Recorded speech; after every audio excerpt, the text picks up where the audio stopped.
From the land of lakes, this is 10,000 Takes. Brought to you by Minnesota Score Radio. Wally and Eric back for yet another week as we slice and dice the always busy, always topical, super saturated Minnesota sports scene. Well, Wally, yes. Certainly we have a number of topics that we can get into and micro-analyze, but I still think you have to lead with the Minnesota Timberwolves, who haven't fared so well against Oklahoma City, but they are in the Western Conference Finals, and regardless of how that turns out, I just want to make a declaration here on these airwaves. Okay. There's nothing wrong with Target Center. I've gone to most of these playoff games and a lot of regular season games. The building's fine. The arena, especially in the playoffs, is jumping. Yeah. It is electric. The buzz in there is off the chains. So I know at some point, A-Rod and Mark Laurie, they're going to go to St. Paul and say, we need this, this, and this. We need a new arena. And let me also emphasize, the location of Target Center, outstanding. It is. The warehouse district can't be duplicated. I would not want to leave that piece of real estate if I were the Minnesota Timberwolves or the Lynx. Yeah. Well, and, there's all kinds of rumors as to where they might end up or what they might end up doing. I mean, if they do end up at some point tearing down Target Center, that means that the Timberwolves are probably going to have to play at the XL Energy Center for probably 2 years, I would think. Yeah, the Lynx did it for a couple of years. Yeah, I think that's going to be what's going to have to happen if, in fact, they want to play on that same location that, as you suggest. Now, the other option, of course, is to go someplace else. And the one I've been hearing, and I told you this about a year ago, that they're looking out, believe it or not, right where the Mall of America is, just there's some land out there that they might want to grab and put up an arena. Imagine that, putting something in Bloomington where you can have professional sports. Had they ever done that out there before? I think way back in the day there was a baseball/football facility there called the Met, and then the Met Sports Center where they played hoops and pucks. You are correct. Well, I love suburban locations for football venues where you can tailgate and, you got the whole ball of wax. But I believe NBA arenas, NHL, are way better off downtown. Okay. All right. Well, that said, we'll see what happens. But I have a funny feeling that your guy, A-Rod and Mark Laurie, they're not going to want to hang around Target Center. I agree with you. I think Target Center is fine, especially since they took the tarps down. We haven't seen the tarps now for over a year. And I realize you're right. Good point. The tarps, by the way, if you haven't been paying attention, that's what covers up those seats out in up in the upper deck. They were able to give those tarps back to the Twins. Yes. For rain delays. Yeah, they put them up there because, they weren't filling the arena and they wanted to make it look smaller and wanted to charge more for the tickets that they were selling because it was, gives them higher priority because there's less seats. Well, I think they decided they could sell more beer and popcorn and pretzels and everything else if that building is filled with 19,000 plus. That's economics 101. Why do you want to cover up seats that people might want to sit in? And one other point on possibly going to the suburbs, and I realize it worked back in the day. Right. But the Twin Cities has had really unchecked growth. I mean, the exurbs go all the way up to places like Forest Lake and out to St. Michael. It's a different Twin Cities now than it was then. Check out Glendale, Arizona, and what happened to the Coyotes. They put that arena, which is an outstanding venue, in the wrong part of Metro Phoenix, and now they're in Utah. So if you live in Forest Lake, are you driving down an icy I-35W to see the Timberwolves in January against Utah on a Tuesday night? Probably not. Yeah, your team might end up in Utah. Utah wants a baseball team. Oh, well, there you go. All right. One other topic that we should hit on here before we take a break, because we're going to talk some Twins coming up. Another world championship. Yes, your Minnesota Frost, for the second straight year, has won the PWHL title. They won in what? They played 4 overtime games against Ottawa. They won 3 of them. 2-1, 2-1, 2-1, and 2-1. And so they have repeated as champs. Congratulations to the Frost. I mean, this is a championship desert up here in the Twin Cities. I guess specifically for the male teams, not really for the female teams. The Frost are the Pucks version of the Lynx. 2 years in and 2 titles. Now next year that PWHL will expand to 8. You'll have Seattle and Vancouver, so it'll be a little more challenging to win, get the three-peat. But who's to bet against them? And they didn't have a great start, and they had a very toxic and turbulent off season where Natalie Darwitz and the entire regime was gassed coming off a title. So, congrats to the Frost. Minnesota needs winners anyway. They can get it. That's for sure. All right. We're going to talk some Minnesota Twins with former Twin Al Newman coming up next.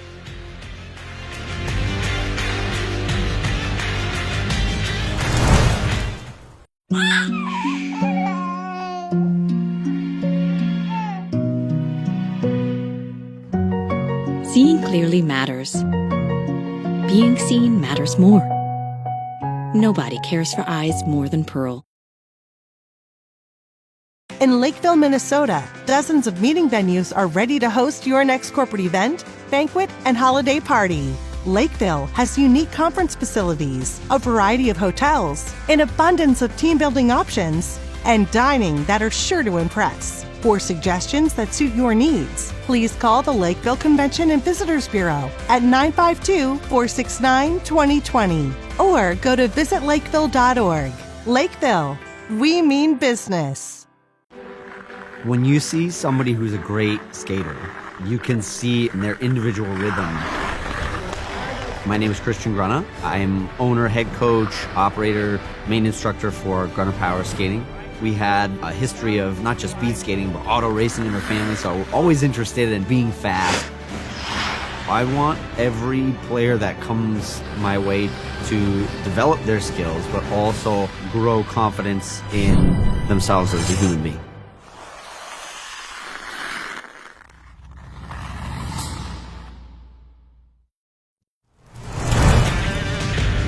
Welcome back. 10,000 Takes. Wally and Eric. Your Minnesota Twins, as we spoke about last week, turned the corner with that big 13-game winning streak. Kind of been going back and forth since. Let's check in with our guy Al Newman now, the former Minnesota Twin, 2-time world champion with the Twins back in 87 and 91. All right, Al. In your mind, what's been the difference between this team that won 13 in a row and has been kind of hovering around 500 since the 13-game winning streak, but obviously playing much better baseball than what they were doing earlier in the year? Yeah, first of all, it's good to talk to you guys again, but I tell you what, it just seems like they stopped striking out as much as they had been at the beginning of the season. And when you put the ball in play, good things happen. It's unfortunate if the team is playing well, they're pitching great. If the hitting could probably get to the top 15 instead of being in the 20th position in a lot of departments, they probably could be tied or leading this division. And let's talk about this division now, the AL Central. It used to be a piñata. We would all bang on it. No more. I think the NL West and the AL Central are the top 2 divisions in Major League Baseball, excluding Colorado and the Chicago White Sox. But could we see 3 playoff teams out of the AL Central? Maybe 4? I tell you what, I definitely think there's going to be 3 teams coming out of the Central. And as you mentioned, the National League West is very tough. But, the Central is just one of those divisions that, people around the baseball world don't really want to give it much credit. They say it's a I can't even say the word. I think it's mediocre. Mediocre. Excuse me. My tongue won't work. But, I think it's just competitive balance. And the fact that, a lot of high draft picks, a lot of trades where they got prospects in this division. And now they're coming to the forefront. So it's going to be a race to the finish. And I'm sure the Twins will be there somewhere. And I think it'll be 3 teams. Yeah, and the team on top, the Detroit Tigers, Tarek Skubal is just terrific. I mean, if this guy continues at this pace, he's hands down going to win the Cy Young in the American League. I mean, he has just been lights out so far. Give me your thoughts on what makes him so good. Well, I'm sitting here thinking I've seen him pitch 2 or 3 times this year so far, and uh, being a switch hitter, man, I think that slider is probably on the level of a Steve Carlton. I don't know if you recall, he had that 12-6. It was a slider, but most times the 12-6 is a curveball, and I think he topped out at 103 in the eighth, ninth inning in his last outing. So he's got good velocity. He's got a slider that keeps you honest off that changeup, which you've seen his progression over the last 2 years, and right now he is the dominant lefty in the American League Central. Al, I want to get your opinion because you played middle infield, second base, shortstop, and you've coached, managed. On the collision between Byron Buxton and Carlos Correa in Baltimore a couple of weeks ago, both went into concussion protocol. My stance is, hey, Byron's a Gold Glover. He's got wheels. Call him off. Correa, get out of the way, and you don't have that collision. How do you read that? It's Buxton's ball. It's an easier catch than a shortstop going out with his back to home plate.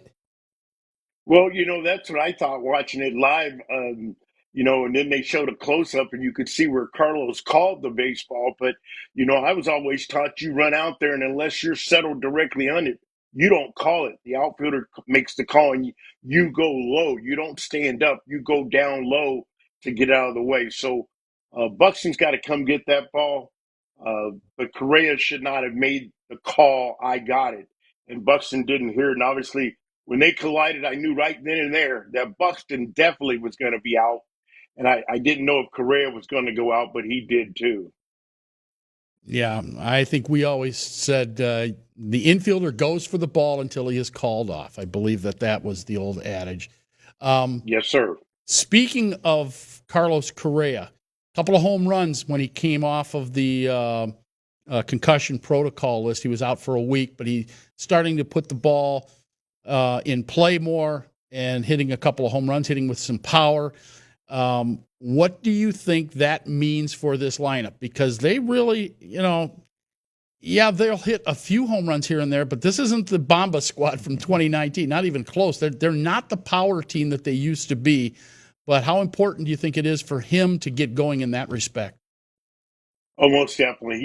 For the Twins, with the way they're constructed right now, I think he's got to be a middle of the lineup type hitter. I mean, he is at the top of the order. Don't get me wrong, but they've got to look for some RBI production from somewhere. They've got to have 2 or 3 guys in there that can bang the ball around. Carlos hasn't hit much since he's been with the Minnesota Twins. We know injuries may have slowed him down, but that bat has been nothing like it was in Houston. And that's unfortunate for this lineup that needs production. It needs big time production. I'm not saying he's got to be a 30, 40 home run guy, but he's got to hit 280 to 300 and do some damage with the doubles and RBIs. Speaking of the lineup, do you like Byron Buxton at the top, or do you want to see him maybe in the 3, 4, 5 hole because he tends to swing with more power? What are your preferences? Byron's kind of an anomaly for me because he strikes out a lot, which means he shouldn't really be a leadoff hitter, but he's not a run producer either, other than hitting solo home runs. So, he hit a 2-run homer here and there with the number 8, 9 guys on, but I can't see Byron being in the middle of the order because his plate discipline is just not good. He's susceptible to the all-speed stuff. I think he's right where he should be, and he started off stealing bases. Hopefully, when he comes back, he can get on. He can be more productive as far as first to third and stealing bases like he had been doing. He was having a pretty good year, and I was really happy. I think the last time we spoke, he had only missed 3 or 4 games. So it's unfortunate that collision happened, but the team seems to be rocking and rolling. They had a little streak, and now it's about 50-50. Let's hope they can get back on track and just continue to win a series here and there, split, win a series. Yeah. Pre-collision, Byron Buxton was on a pace to play in 150 games. I said that on Yes. these airwaves, and I threw the hex on them. So my bad. Way to go. I got to get your takeaways on this very unique road trip. Starts in Tampa Bay, outdoors, no trop, at a minor league ballpark. Then you take the 3 time zone leap to Seattle, Northwest, a part of the nation. And then you go to West Sacramento, another minor league ballpark that the A's are already tired of. That honeymoon is worn off quickly. How do you stay motivated when you're playing in minor league ballparks when you're an MLB guy? I'm glad I never had to do that. The only time we did it back in our days when we used to play those exhibition games. We'd go play Portland, and then I was packing an extra bag because I thought they were going to drop me off in AAA once the game was over. But it can't be much fun for either team. It's a tough road trip. They're lucky they get a day off on Thursday to try to get acclimated to the 3 hours that they're losing going from the east to the west coast. I know I'm doing it right now. I'm in the midst of it, and I'm tired, and I'm not even doing anything physical. So a tough trip, 2 minor league ballparks, which is unfortunate. Tampa Bay is playing pretty good baseball right now. I think they might be in third, second place in the East, and Seattle is right near the top in the West. So they've got their work cut out for them, as well as testing their stamina and their internal fortitude to be ready to play. Let's be honest. It's the starting pitching that has gotten them to this point as far as jumping back into the race. Agreed?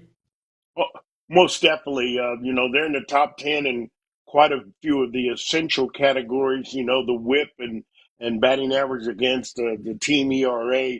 Those guys have been doing an outstanding job. And again, if we could just get that offense in the top 15 in most categories, they'd have a great season going right now. So hopefully they can pick it up and get it going. But the pitching, you couldn't ask for a better staff, a bullpen, and starting rotation. Al, we're almost to June.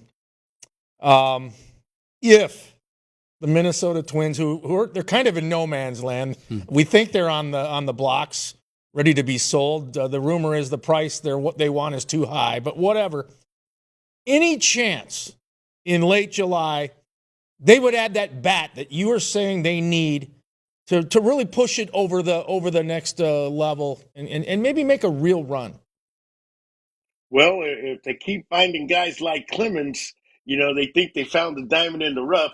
Clemens is hit better than he's hit anywhere in his previous tenure in the major leagues. And that's what the Twins try to do. They try to find a diamond in the rough. I don't foresee them going out, making a trade or bringing somebody in when mostly they want to cut payroll. So it's unfortunate that they won't do that.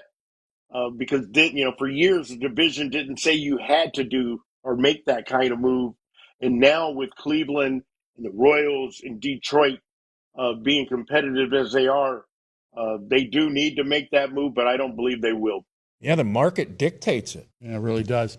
All right, Al, thanks for checking in. We'll be with you again soon, I'm sure.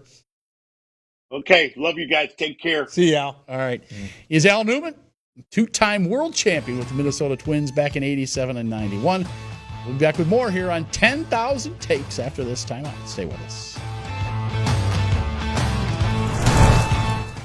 I've been meaning to give you these for many years. I think they're perfect.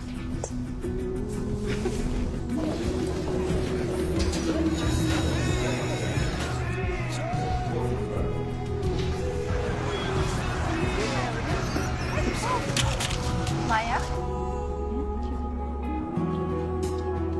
Oh, I love your earring. Why didn't you try these? It isn't just about vision. It's about care.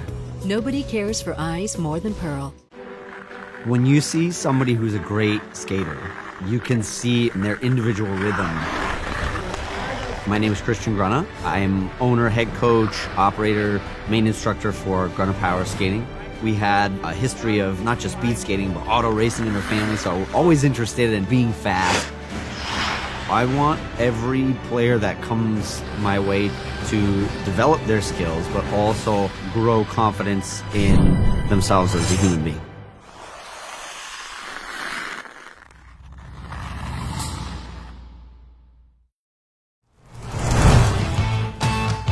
We are Minnesota Scores 10,000 Takes, and we just got done talking to former Twin Al Newman, and you mentioned to him, will the Twins, despite the fact that an ownership change has not transpired as of yet, you mentioned to him the fact that maybe they're going to need to make some changes around the deadline. Well, Bill Miller, our friend at the Star Tribune, reported that there have been some folks coming through Target Field over the last 2 to 3 weeks, taking a look at the facilities, talking to the Pohlads, so on and so forth.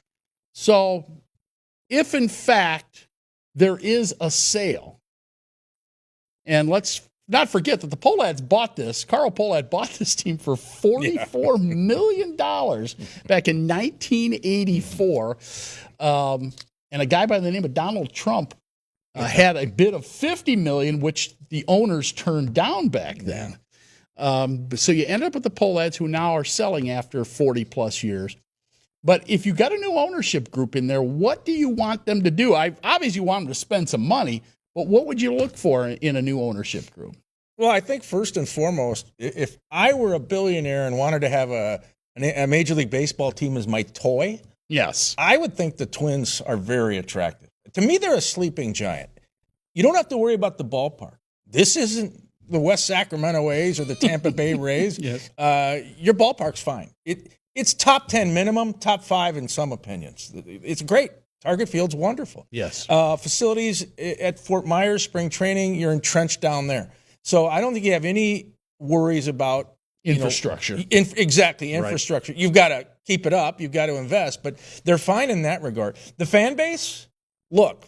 Soft. If it's soft, but if you start winning, they'll get 30,000 a night. We saw it with the Kansas City Royals the last time they were playing here in the Twin Cities. So, but what you want more than somebody that will just reach into the vault and throw the money at players is you want to do it wisely. You want to keep developing your players in your farm system, and you want to create a culture where players want to come to Minnesota. So I think that's part of it. The culture would be this: if the new owner had the team now, and you roll around into July, and this team's needs 1 or 2 pieces, they go out and get those pieces, because you know what that does? Sends a message to other guys in the room. Remember when they got rid of a player a few years ago, and Brian Dozier basically went ballistic, and they were in the race at the time. Instead of adding, they were subtracting. So that would be a key thing: commitment. Yeah. Okay. Now. As you mentioned, the Royals were in town this past weekend. I went down with my wife, Dawn, and watched the game and watched some silly fans move some elderly ladies out of their chairs, despite the fact there were like 300 seats open all around us, and some family comes down with their phones. Yeah, you're going to have to move. They move these women that are in their 70s and up. But the next homestand is going to bring the Toronto Blue Jays into town. Now, normally, when Toronto's baseball club comes to Minnesota, Toronto is Canada's team. There are no other baseball teams in Canada. There brings a flock of Blue Jay fans from north of the border. Is that going to happen this year with the kind of the animosity that now exists between the Canadians and U.S.? And a lot of Canadians aren't vacationing in the U.S. anymore because they're saying, why should we give our money down there? The tourism numbers of Canadians coming to the U.S. are way down. That's a fact. That's not a political statement. Right. In years past, like you said, it's been a Canadian coup d'etat. These Blue Jay fans come down, and a lot of them are on these tour buses, license plates that say Saskatchewan, Manitoba, Ontario. They park downtown. They take up some of those spaces I like to grab so I don't have to pay, and then I can walk 15 minutes to the game. And they drink their Molsons and they drink their Labatt's, and they stay in the downtown hotels, and they eat at the restaurants, and they go to the Mall of America, and they're happy. And they don't cause any problems except for maybe some inebriation issues. Are they coming back for this Blue Jays? We're going to find out. It's a weekend. It's early June, and pre-tariffs and pre-acrimony between the two nations, I would say you'd have sellouts every game. I don't think so. Hope I'm wrong. I think you'll see less Blue Jay fans in Minnesota. We shall see. All right, we're going to find out how you really feel in the next segment. Takes of the day coming up next. This is 10,000 Takes. Stay with us. Or Blue Jays take. Finding the ideal place to stay is important for business travelers. Lakeville, Minnesota is conveniently located off I-35, just south of the Twin Cities with a variety of hotel choices. Lakeville offers convenient amenities such as shopping, walking trails, golf, and more. Our unique meeting spaces, historic downtown, live music, and over 60 dining options are sure to impress. Book your next stay in Lakeville and experience convenience, comfort, and quality. Find your perfect hotel at visitlakeville.org.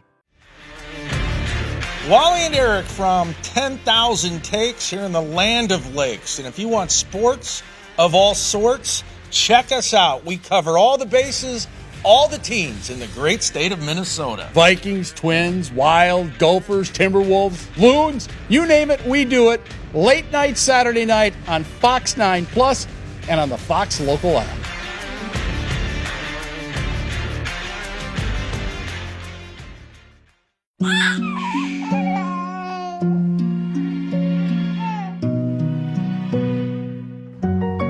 Seeing clearly matters. Being seen matters more. Nobody cares for eyes more than Pearl.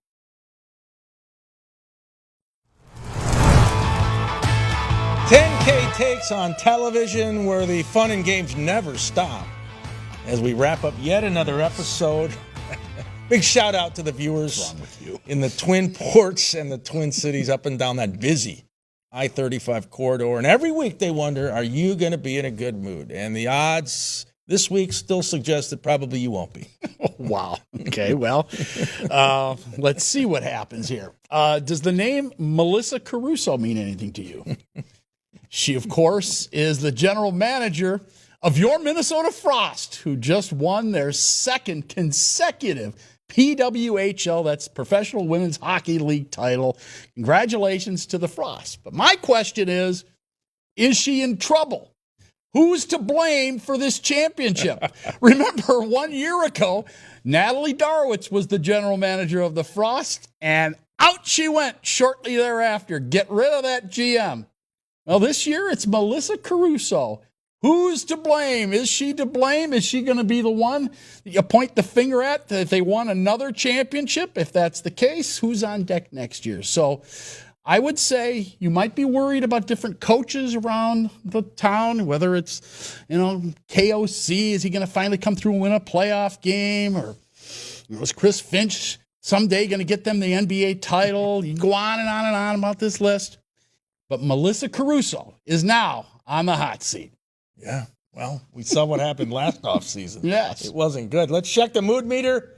Oh, he's a sarcastic. Yes, I am. Tongue firmly placed in cheek. Yes, it is. All right, well, okay, so the Minnesota Frost have set that bar very high now, and of course we know the Minnesota Lynx have a great history on the hardwood with 4 titles. Maybe they'll make it 5 this season. They're off to a fantastic start. And I'm going to give a shout out and some props to Nafisa Collier. Unfortunately, Caitlin Clark is out for a couple of weeks with an injury for the Indiana Fever. But I feel like Fee, as they call her, flies under the radar. She's averaging almost 30 points a game. She's dominant. She gets a ton of double-doubles. And look, yeah, I love Caitlin Clark. And Angel Reese has been great. And Aja Wilson out in Las Vegas is a superstar. There's plenty of great players in the WNBA. But I feel like here in Flyoverland, Fee doesn't get enough credit. And the New York Times has reported that she's now the odds-on favorite to be the MVP of the WNBA this season. But more importantly, can she put another banner up there in the rafters at Target Center with a WNBA title? So Frost, Lynx, we got to emphasize the positive here because it's all about the gals. Yeah, it hasn't been about the men for 30 plus years. No, it has not. Yes. All right, we got to go. Thanks so much for tuning us in. We are 10K Takes, your sports ticket.